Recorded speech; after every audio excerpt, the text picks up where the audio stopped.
Hello everybody, and welcome back to SheffPlays Zombie Critique. And in today's video, we are starting the World War II Zombie series. And yeah, we're gonna do it like the rest: pros, cons, rating, review, recommendation, and call it a review. Starting with the pros, there's a pretty solid starting area. I have always enjoyed this little room, and I don't know, there's something about it that I really like.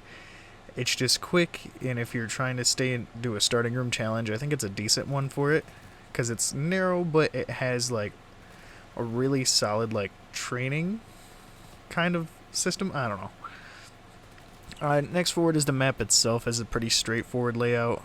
I enjoy it a lot. It's definitely one of my favorite maps in this game, so for being a solid starting map, that's always a good thing. Next is the Wonder Weapon. I really like the Wonder Weapon in this. It's a Tesla gun. It shoots lightning, and it's relatively like easy to get. You can get it fairly early on. You cannot pack-a-punch it, unfortunately. I don't know if you can upgrade it in this map. I don't remember, but there's that, and then there's also a sword you can get later on. But I think that's through like doing the Easter egg, which we'll talk about in a minute. Also, the pack-a-punch is pretty easy itself to do. There's really not much to it. You just kind of have to find three tunnels and use them to go back into the sewer where the pack-punch is, and then you're good to go. Next is with the pack. The pack-punch camo is optional. There's a ton of live and animated camos in this game that you can put on your gun before a match, and if you want to, you can option to just keep using that after you pack-a-punch by double tapping square or X, and then you could just, use your camo, or if you just want the pack-a-punch camo, you can also just hold X when you pull it out. Next is the Easter egg itself is pretty easy. It literally tells you exactly what to do. And I don't know. I think I like this map because it is easy, and I just never really care enough to actually find all the stuff myself. I'm more of a survivor rather than story player when it comes to zombies anyway. But the fact that that's like a readily option, and even with it telling you what to do, it's really easy. Like, I think the lowest I've ever done it is like round 19. It doesn't take too much.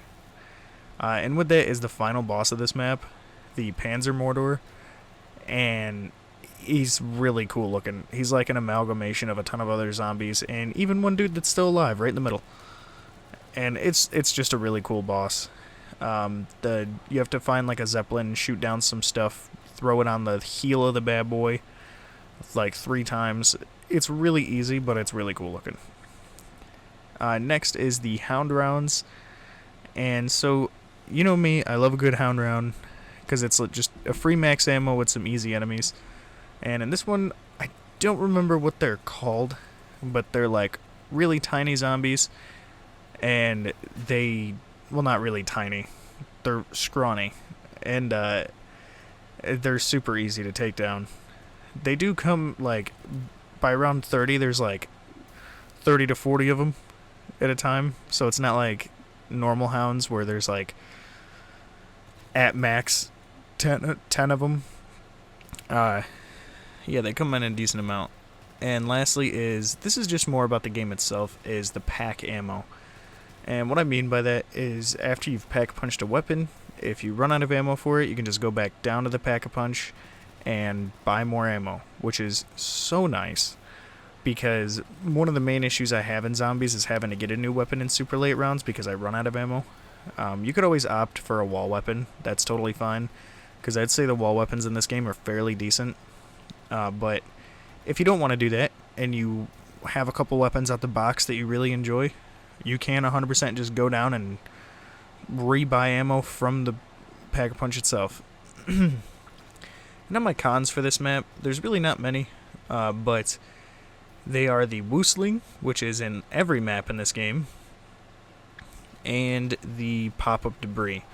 So the Woosling is a zombie you've seen a couple times in this video where he's huge, he charges you, and he hits you with a club arm. He has a decent amount of health, and doesn't go down super easy, and so if you got a couple of them, they'll just knock you down to size without a problem. Like, they'll they'll beat you to death. And they're always seemingly right in the middle of the crowd.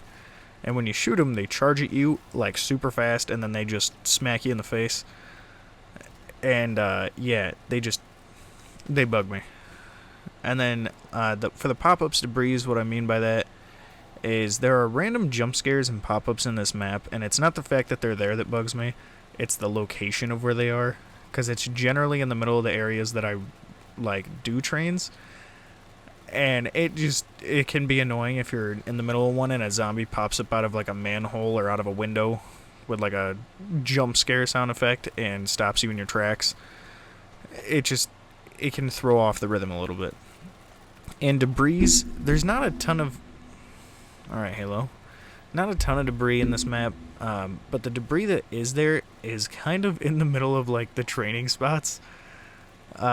Like that pathway to the left of me, there's debris, and it's like right where I go through in the later rounds to kind of take the zombies around this area, and it's just kind of like right smack dab in the middle. But yeah, with all things considered, overall I'm gonna give this map a 9. I enjoyed it a lot. I think it's really solid, and I definitely recommend it if you feel like playing World War II zombies. Like I said, it's easy, everything's pretty simple to understand, and it just plays well. So yeah, I hope you're having a good day. If you're watching early on, have a good rest of your day. I'll see you in the next one, and that will be Groston House, which is the challenge map, or the first challenge map in this game. So until then, see ya.